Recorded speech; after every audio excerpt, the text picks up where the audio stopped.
Think about your morning. You probably scrolled through a dozen different cultures before you even got out of bed, right? A recipe from Italy, a dance trend from Korea, a news report from Kenya.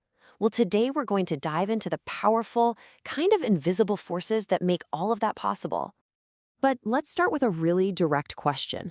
Is that device in your hand right now? Is it actively changing not just your day, but your entire culture? The answer you'll see is way more complex and fascinating than you might think. But to figure it out, we first need to get on the same page about what culture even is. So, let's lay the foundation.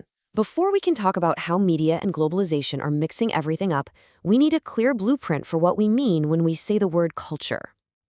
Simply put, culture is our way of life. It's not just about fancy art or dusty history books. It's in all the everyday stuff. It's the clothes you choose to wear, the way you talk to your friends, the goals you set for yourself. It's kind of like the invisible software running your social world. Okay, so we can basically break culture down into two parts. You've got material culture, all the physical things you can actually see and touch, like your phone or the buildings in your city. And then you have non-material culture, which is all the powerful, unseen ideas, your values, your family traditions, your beliefs about what's right and wrong. The key thing to get is that these two are constantly interacting and shaping each other.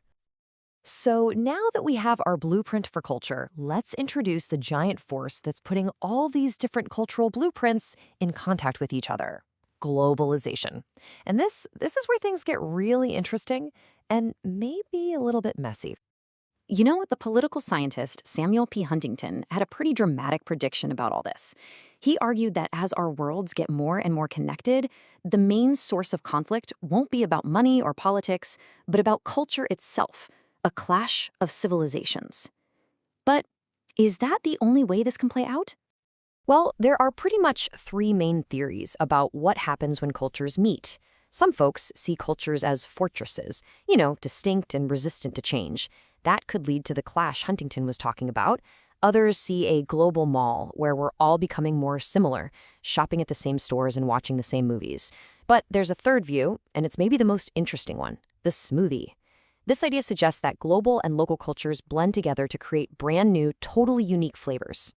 So to really get how that cultural smoothie gets made, the scholar Arjun Appadori gives us these 5 scapes. Just think of them as different currents flowing in a giant global river. You've got ethnoscapes, which is the movement of people, like tourists and immigrants; technoscapes, the flow of technology across borders; financescapes, the crazy fast movement of money; ideoscapes, which is the spread of political ideas; and then tying them all together is the mediascape, the flow of information through TV, film, and of course, the internet. And that mediascape we just mentioned, it's not just one current among many. In a lot of ways, media has become the main engine, the giant global megaphone that's amplifying and speeding up all of these cultural flows. This timeline really puts it all in perspective. I mean, for most of human history, culture spread at the speed of a person walking or maybe a ship sailing. Can you imagine how slowly ideas moved? Then came script and the printing press, which were huge leaps forward. But the real revolution, that happened in the last century. Electronic media brought the world into our living rooms, and now digital media has put that entire world right in our pockets, creating the instant global connections we totally take for granted.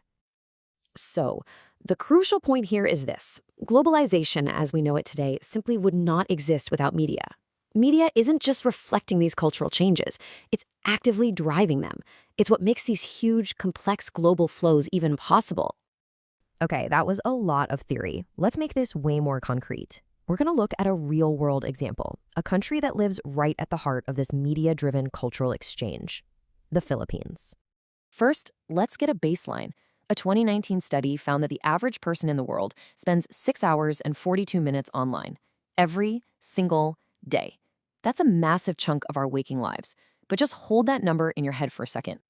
Now look at the Philippines. 10 hours and 2 minutes. That's the average daily time spent online by Filipinos, which makes them the #1 users of social media in the entire world. This isn't just a casual hobby for them. It's a deep, central part of daily life. So what's the effect of all that screen time? Well, research shows it profoundly shapes the lives of young Filipinos.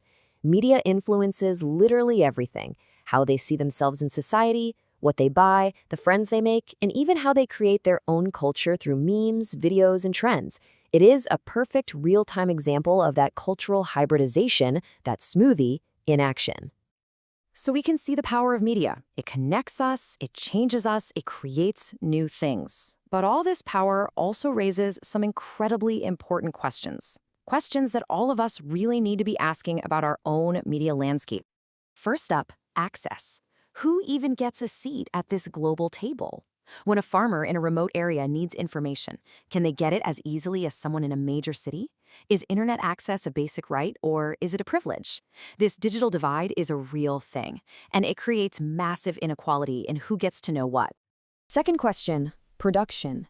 Think about what you see on your screen. Who is deciding what shows get made, what news gets covered, what trends go viral, whose voice and whose culture is getting amplified, and whose is being left out? Third, inclusion. When different groups are shown in the media, how are they portrayed? Is it empowering, or does it fall back on lazy, harmful stereotypes? Media has a huge responsibility to represent people with dignity and to champion human rights for everybody. And finally, we come right back to our central theme, integrity.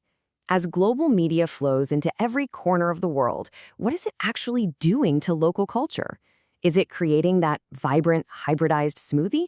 Or is it slowly watering down the unique cultural ingredients that make each place special? All of these questions really lead to one final crucial thought. There's absolutely no doubt that media connects us in ways that were once unimaginable. But as we navigate this wild, interconnected world, the most important question we can ask is, who really is in control?